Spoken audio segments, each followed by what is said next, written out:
Welcome back, everyone. Rise of Augustus. It is post-Battle of Mount Gendarus, and now we are, going to see where this takes us. Glad you're here, as always. This is part 7. Let's go. From the historical record, the assumption being that he died soon afterwards. Wait, what? He died? What? All right, let's go back to right here. Succession crisis in Parthia, further securing Rome's eastern border. Antony removed the general from command.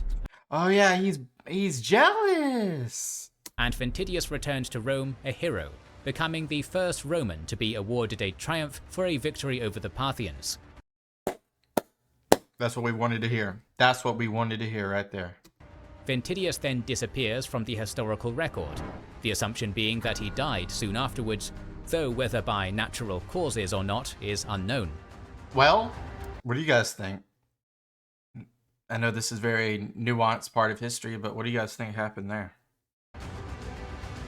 The death of Quintus Labienus meant that there was effectively only one Pompeian leader left. Wait. I thought they made like an agreement with this guy though about like keeping him at bay. Honestly, like he would have Sardinia, Corsica, Sicily, and the was it Aegea?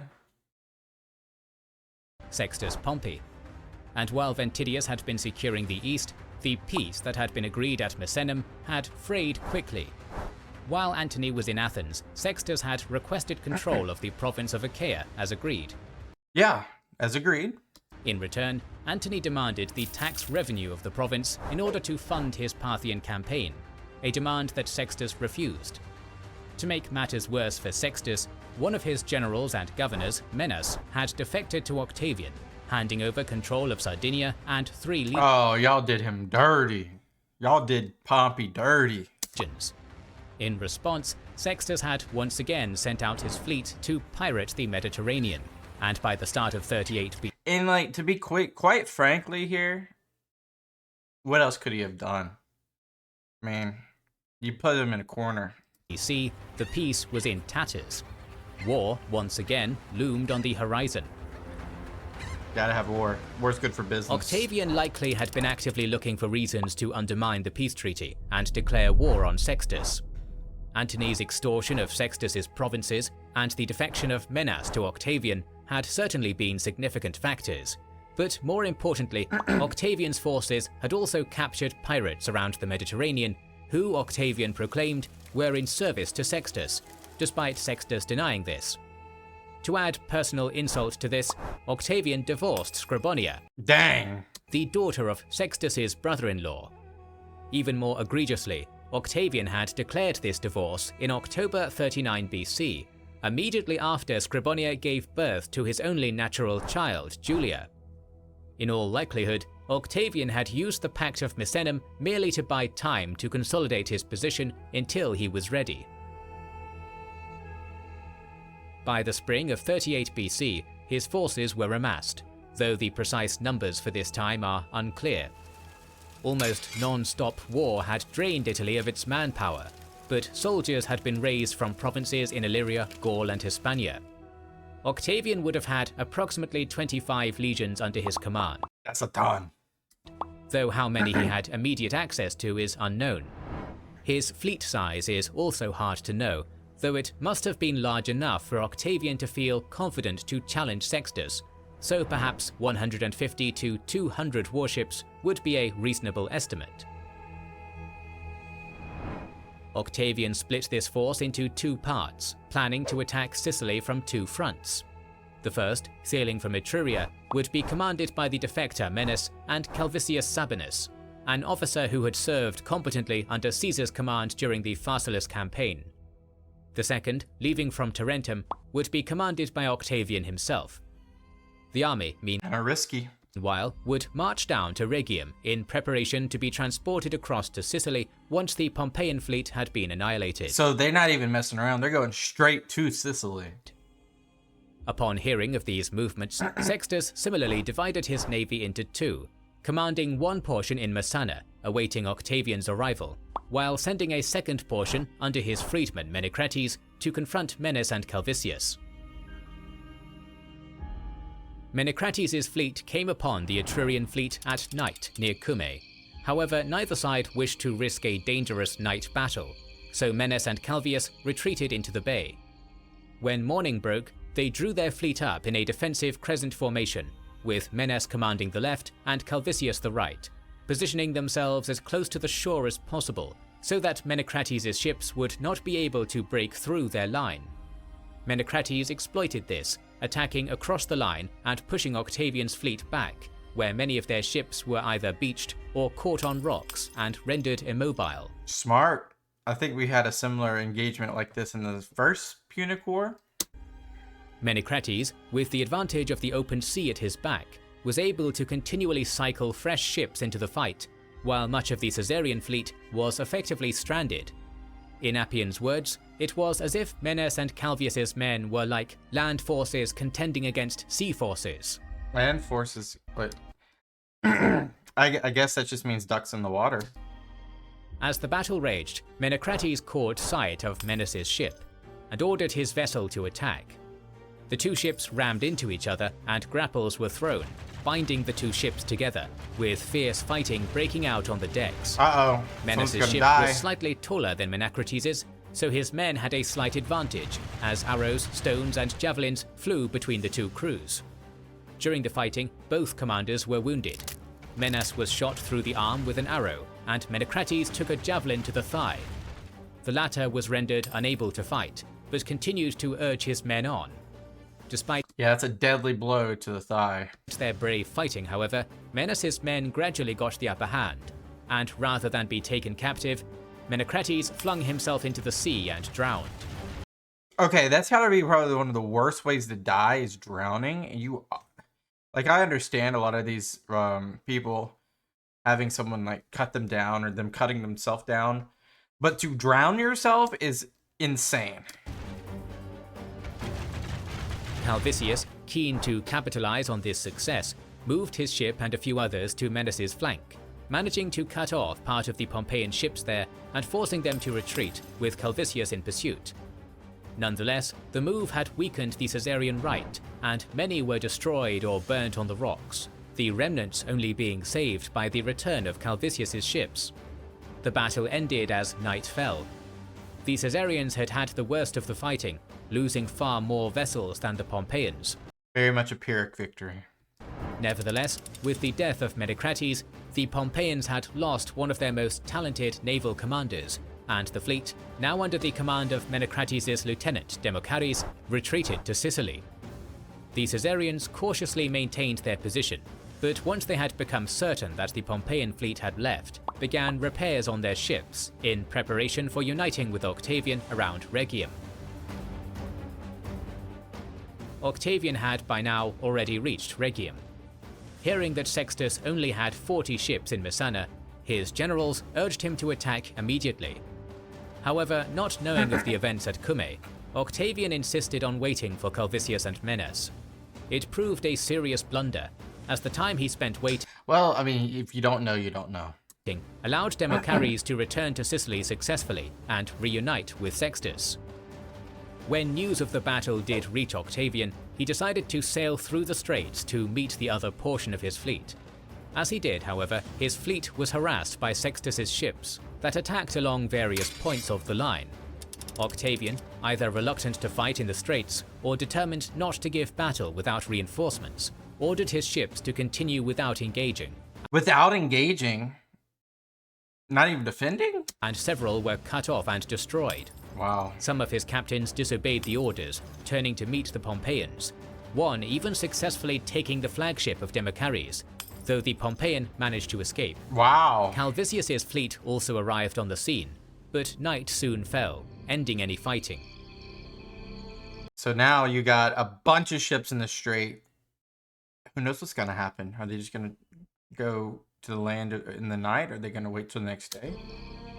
Octavian's Sicilian invasion had got off to a poor start, many ships having been lost in the previous battle, and still more to Sextus's harassing tactics.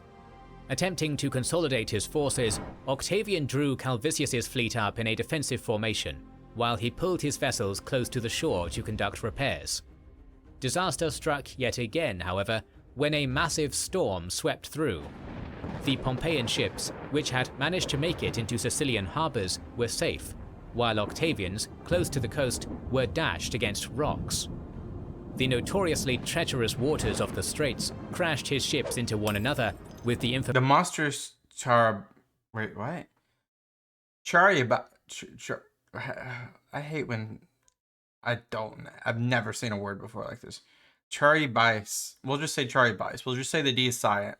I have no idea. Known for the Homeric myths, so it goes back. Was likely inspired by the Straits whirlpools. Interesting.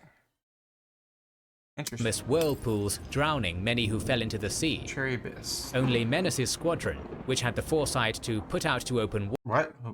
To the sea. Only Menace's squadron, which had the foresight to put out to open water, managed to avoid calamity.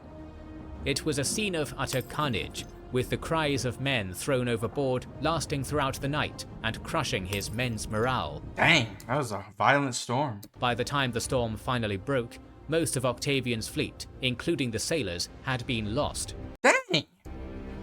Gotta go back then. Can't attack. By approximately the summer of 38 BC, Octavian realized that his invasion had been a failure, leaving the fleet and making for Vibo, warning his friends and generals to be prepared for any potential uprisings against him, and stationing men along the coast in preparation for an invasion of Italy by Sextus. How much men does Sextus have? When Sextus got wind of these events and how devastating the storm had been, he interpreted it as a sign of the gods' favor and proclaimed himself the son of Neptune. Okay. Despite the significant losses Octavian had suffered, Sextus did not press his advantage, likely because he was not confident that he would have the manpower to pull off an invasion of the mainland. Octavian, however, was not a man to give up easily. He sent word to Antony requesting his support, and perhaps most importantly, recalled Agrippa, who had been governing in Gaul and quelling revolts. Yeah, you're gonna need him. Octavian would prepare for yet another attempted invasion, and this time Agrippa would lead. About to see him shine. Agrippa was made consul for 37 BC, despite being significantly under the traditional minimum age for the office, and immediately undertook Wasn't the minimum 35 or 42, something like that? The task of creating a vast fleet for Octavian. However, he soon realized that there was no harbor on the west coast of Italy to house such a large fleet. Oh, this is where we build the harbor and the lake, right?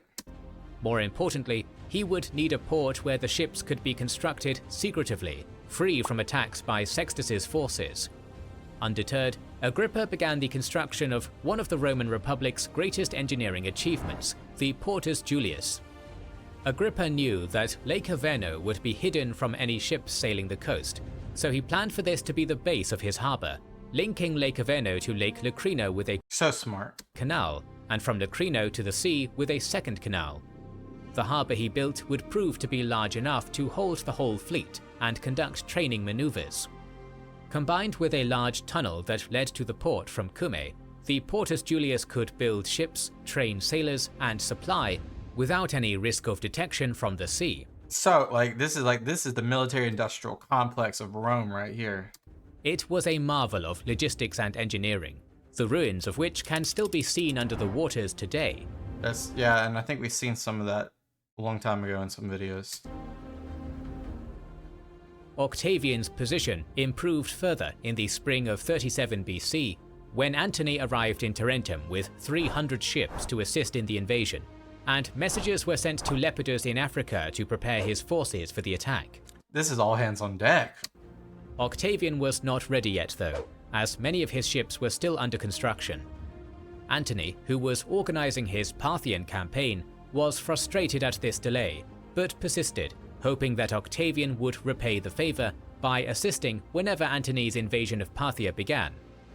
Octavian, however, was still angry at Antony for not having sent men to help the previous year. It is even possible that Octavian deliberately slowed the production of his own fleet to frustrate Antony's plans. Nah, that feels... I don't know, what do you guys think about that? On this occasion, Antony acted as the bigger man, probably listening to the advice of his wife, Octavian's sister Octavia. He assured Octavian, yeah, that's crazy, isn't it? and they were allies with no bad blood, working towards the same common goal. The two were reconciled, declaring that they and Lepidus would hold triumviral power for another 5 years, without Yeah, well, we decided we're going to stay in charge. consulting anyone else, including Lepidus himself. Octavian nonetheless felt he had no choice but to delay the invasion again the following year. Antony, unable to postpone his Parthian invasion any longer, offered a compromise by gifting Octavian 130 ships in return for the promise of 4 of Octavian's legions. Octavian gladly accepted the offer. All right. Good compromise. Meanwhile, Menas, for unknown reasons, defected yet again, going back to Sextus's side. Bro got bribed. Calvisius, who failed to report this to Octavian, was removed from his position, and Agrippa was made overall commander of Octavian's navy. So he's admiral. By the spring of 36 BC, Octavian was ready. He had roughly 300 ships, including the 130 of Antony under Antony's lieutenant Taurus, and 21 legions picked for the invasion. Lepidus was also ready in Africa with 70 warships, 12 legions, and auxiliaries. The plan was simple. Taurus would attack Sicily from the east, Lepidus from the south and west, and Octavian and Agrippa from the north. The only thing is, like, Syracuse is the biggest city on the island, and there's no attack towards Syracuse unless you count Taurus. So, like, I wonder what's going to happen if that's going to be a thing. They would effectively attack Sicily from all sides and overwhelm it. What will go The wrong? invasion began, but yet again it was plagued by disaster. Of course. Lepidus, sailing from Africa, was hit by a large storm that destroyed almost 1,000 Did they not check the weather? I'm being facetious. supply ships in the crossing. The same storm also hit Octavian and Agrippa's section, forcing them to return to Italy to spend 30 days repairing their vessels. Like, get the weather app, it's free. Despite these setbacks, however, Lepidus's contingent had successfully landed on Sicily, besieging Lilybaeum and winning over other cities in the area. In an attempt to capitalize on this foothold, Lepidus tried to transport 4 more legions over. However, they had not been provided with an escort to move them quickly, and elements of Sextus's fleet could attack them in the crossing, causing 2 legions worth of men to be lost in the fight. Dang, that's like 10,000 people.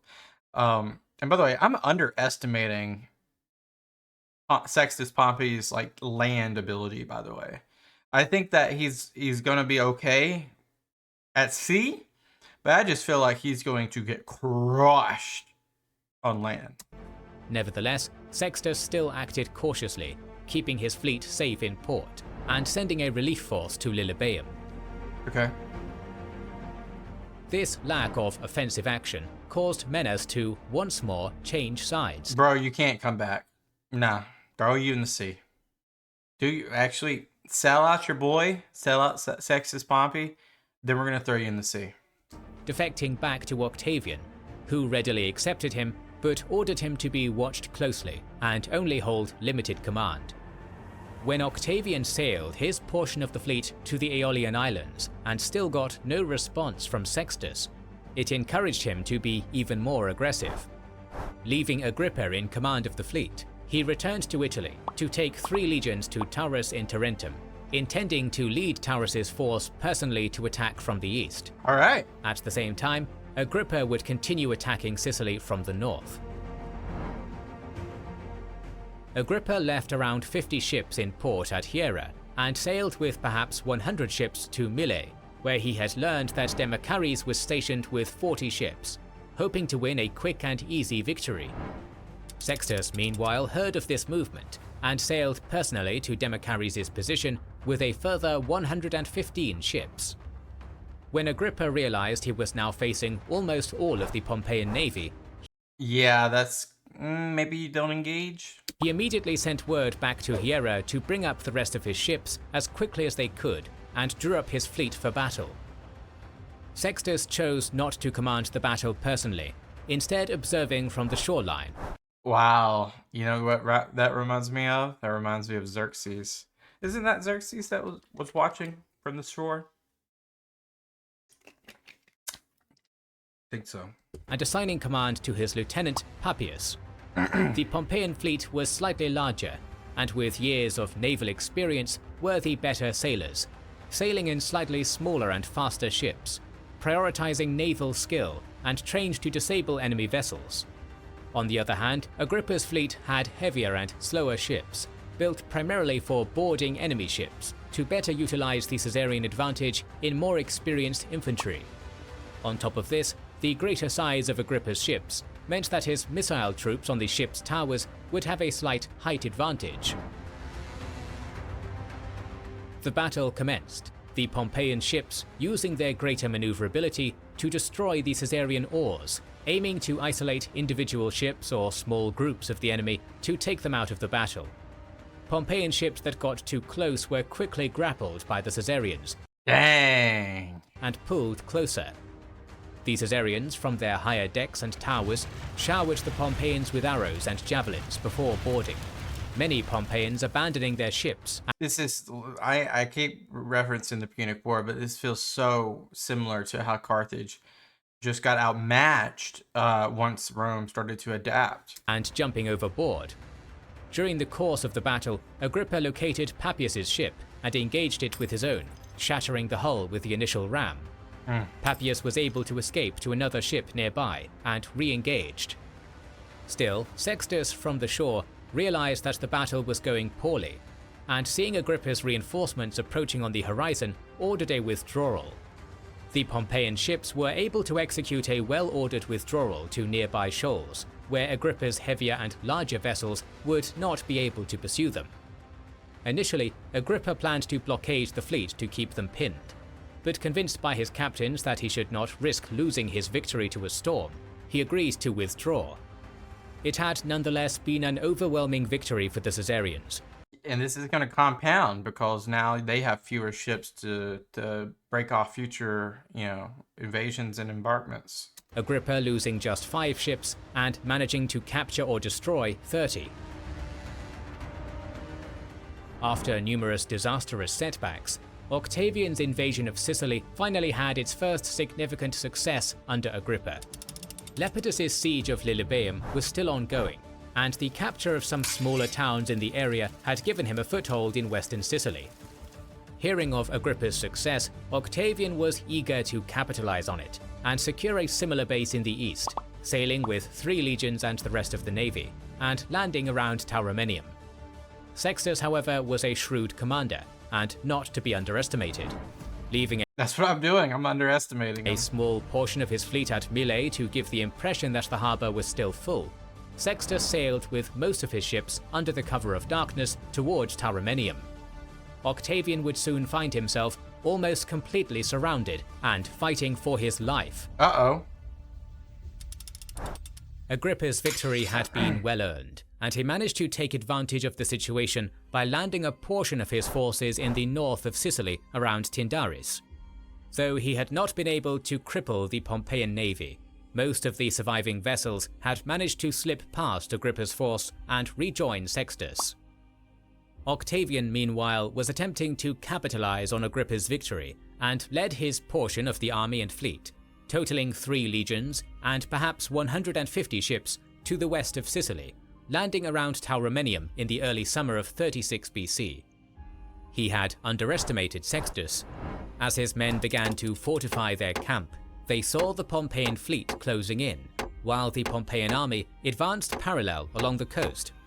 Seeing that Octavian's forces were distracted, fortifying their position, Sextus ordered his cavalry to attack, harassing the Caesarian legions where they could.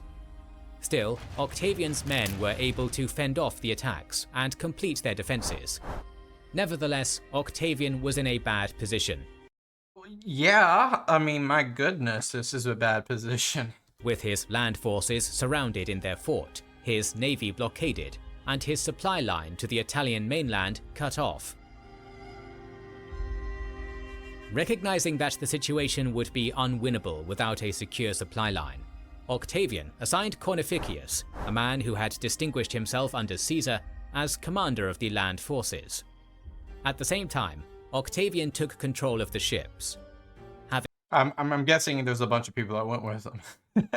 Having heard of Agrippa's victory over the Pompeian fleet, he assumed that his larger fleet would be able to find similar success. Still, the resulting battle once again proved to be a disaster for Octavian. Whoa!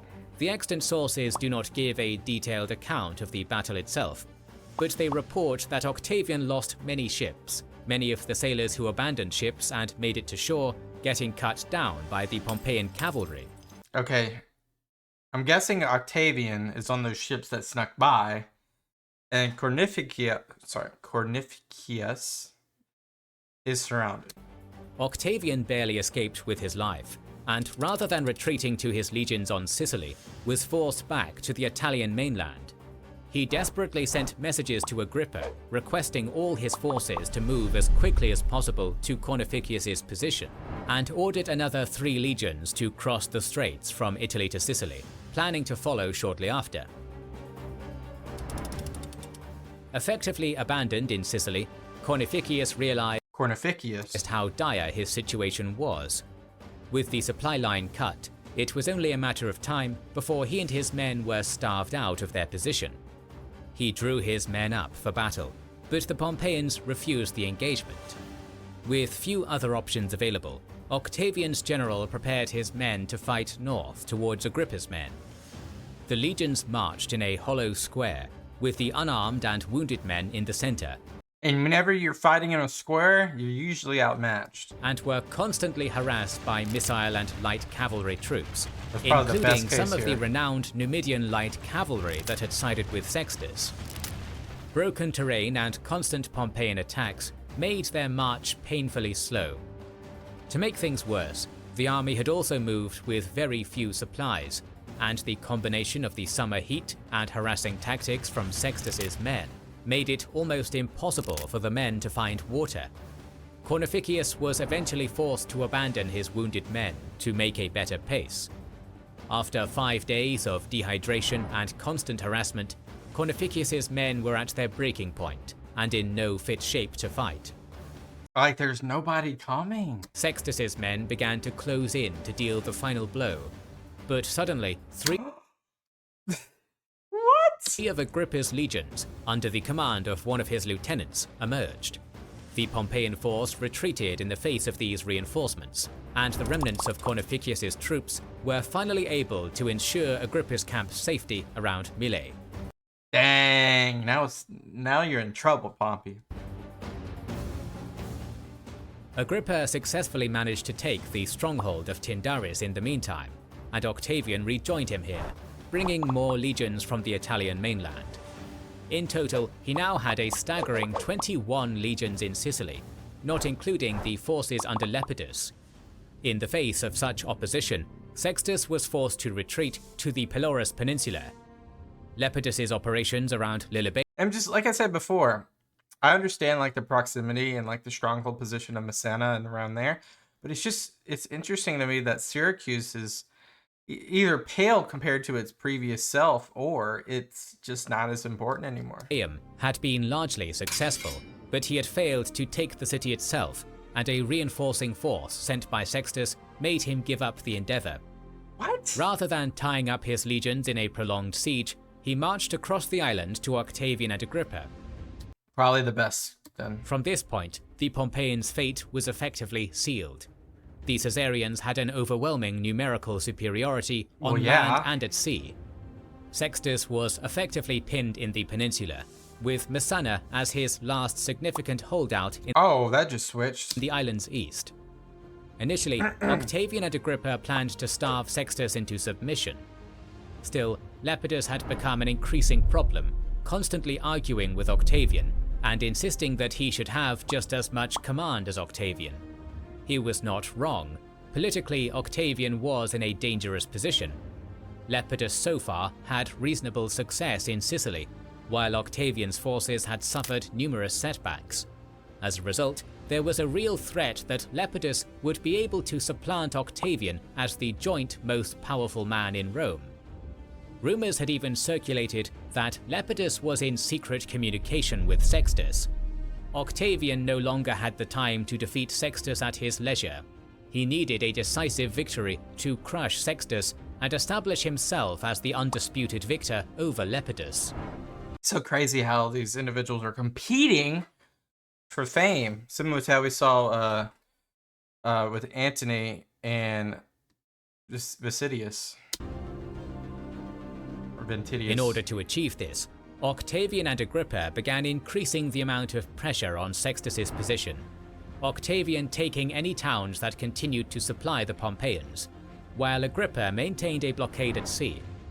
With time running out, Sextus had no choice but to draw his navy out for battle, hoping to break Agrippa's fleet and open up a route for supplies and retreat. The two fleets, roughly equal in size at approximately 300 ships, met just off the coast of Naulicus. Sextus had learnt much from his navy's previous engagement at Mylae, increasing the size of his ships to match the larger Caesarian ones. Agrippa, however, had made his own adaptations, inventing a new kind of weapon, the harpax. Roman ships had previously used the corvus, a bridge with a large nail at one end, to pin enemy ships for boarding. Right, Punic is where we saw that. The harpax, on the other hand, was a large grappling hook fired from a ballista-like device. It could be fired from a distance and then used a winch to We just saw this. drag the enemy ship close for boarding. Yeah, and it's like a crane, not crane. Yeah? No? We'll just say it's a grappling hook. fitted with a long metal sheath near the hook to prevent the ropes from being cut. It was an ingenious device. The battle began, and it quickly became apparent that Agrippa's new invention was as formidable as it was creative. Sextus's men had never fought against such a device, and thus had no means of defense against it. Some that were caught by the harpax tried to backpaddle, but this only tired the men and made their ships slower and more sluggish. Dang. This is like probably one of the most innovative inventions of naval warfare up to this time in history. Were caught and dragged toward Agrippa's forces and boarded. Sextus's men, to their credit, fought bravely on the decks, each ship becoming its own miniature battlefield. And these people have been, probably most of them have been, these are Pompeian factions, remember? The entire 2 civil wars ago, that some of these allegiances have been that deep. It's insane. From the shoreline, the armies of both sides watched helplessly, unable to distinguish between them. What do they got, concessions? Urging their allies on with shouts of encouragement. However, it soon became apparent to all that Agrippa had the decisive advantage. Sextus's fleet attempted to withdraw through the straits, but many ships were caught and forced onto the beaches, the vessels burnt, and the sailors captured. The precise number of ships lost on each side is hard to gauge. Where's Sextus?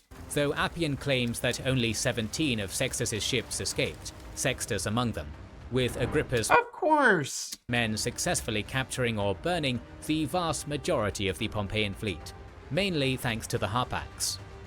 Whether this figure is accurate or not is hard to say, but it certainly seems that Sextus's navy lost most of its ships, while Agrippa's losses were comparatively light. It had been Agrippa's finest hour so far, and had given Octavian the clear victory he so badly needed. In the immediate aftermath, Sextus fled to Messana, abandoning his army in the area. Leaderless, they quickly surrendered to Octavian. Surrendered or defected? Sextus recalled the 8 legions around Lilybaeum, seemingly intending to make a stand with them around Messana. However, before they arrived, more and more of Sextus's inner circle began to defect. Yeah, he's gonna get ousted. And Sextus abandoned the island of Sicily with his family, sailing in secrecy to Antony, hoping oh my gosh, that he would find safety there in recompense for Sextus having given sanctuary to Antony's mother in the past. The Pompeian legions that arrived in Messana found themselves leaderless and were quickly besieged by the Caesarian armies under the command of Lepidus and Agrippa. The Pompeians quickly sent peace envoys to negotiate. Agrippa being ordered not to concede anything until Octavian arrived on the scene. Lepidus, however, had other plans, and agreed to allow the Pompeian legions to join him, granting them the right to sack Messana in return. Oh my. Lepidus and Pompey's men Sack a Roman town? thus plundered the city throughout the night, Jeez. Agrippa's legions maintaining their position outside the city. Yeah, this is creating a divide. Combined with his forces from Africa, Lepidus now had a total of 21 legions under his personal command, roughly equal And he's got dough. to those under Octavian and Agrippa. He now chose to make his move. Declaring himself as the conqueror of Sicily, Lepidus sent word to towns in Sicily to reject any envoys sent from Octavian, Dang! and listen only to those sent by himself. Octavian reacted quickly, confronting Lepidus, who offered Octavian control of Sicily and North Africa in return for Gaul, Hispania, and Illyricum. Effectively, it was an offer to restore the separation initially agreed upon in 43 BC by the Second Triumvirate. Octavian, of course, refused. The soldiers began to worry that after just having proved victorious in the Sicilian campaign against They're gonna fight. Sextus, they would be swept into another war between Lepidus and Octavian. The latter got wind of these misgivings, and initially sent agents into Lepidus's camp to gauge the loyalties of the legions before entering himself, leaving a significant cavalry bodyguard at the gates. Many of the previously Pompeian legions were worried that the peace treaty would not be valid unless Octavian endorsed it. Many of Lepidus's men were embittered that they had to share the spoils of looting Messana with men they had only recently been fighting against. Yeah, that's true. Octavian proclaimed that he would accept all who wanted to join him, and many pledged their loyalty there and then. Dang. In his tent, Lepidus heard that his army was dissolving and stormed out. A fight of some kind broke out, one of Octavian's entourage getting killed, and Octavian himself almost getting wounded. What? Octavian retreated to his cavalry, and what happened next is not entirely clear. Appian paints a picture of Octavian with only his cavalry engaging in some kind of fighting with Lepidus's men that remained loyal, but that eventually more and more of his men defected, a trickle becoming a flood. Cassius Dio's version differs.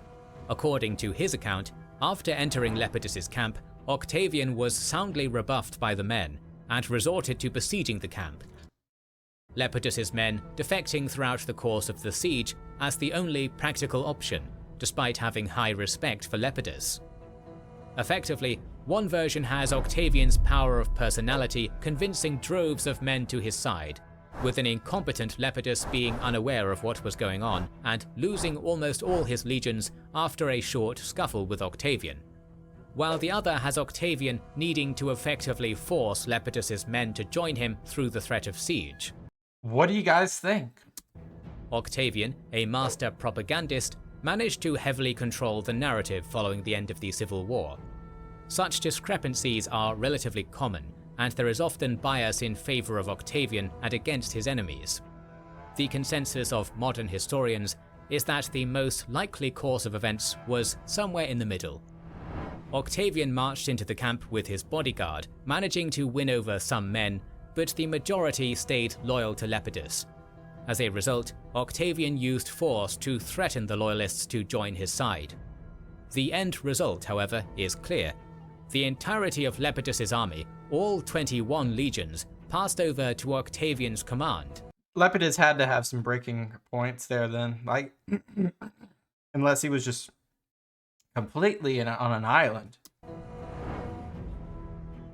This was, in effect, the end of Lepidus's career. In the aftermath, he was stripped of the powers of a triumvir, and Octavian and Antony stood alone as the rulers of the Republic. Gosh, what happened to Lepidus? Does he just go to Campania now? Like, what do you do? Lepidus has gone down in history as incompetent and a bit of a fool, largely thanks to pro-Octavian and anti-Lepidus biased sources. It is a rather damning evaluation. Lepidus had played the game well, but the decks were arguably stacked against him. Antony and Octavian both had the benefit of being much more apparent heirs to Caesar's legacy, and both benefited from the resources left by Caesar after he died. Wow. That's where we'll stop today. Sicily has fallen. Lepidus has fallen. And now there stands two.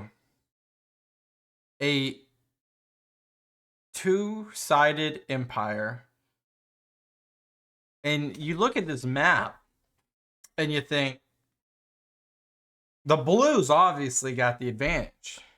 But you forget that Greece has money. Macedonia has money. You got Thrace that you can rely on. Anatolia has a embarrassment of riches as well as support and men. Egypt, the breadbasket. Cleopatra, Syria, and then everything in between. It's very evenly matched, I would say. Very evenly matched. Of course, Octavian has the Senate. He has more of the support of his legionaries. He has the amazing resource-rich Gaul and Hispania. Now he has Africa. What will happen next? I hope you guys have a great rest of your day. Leave me some context below. Peace out. Bye-bye.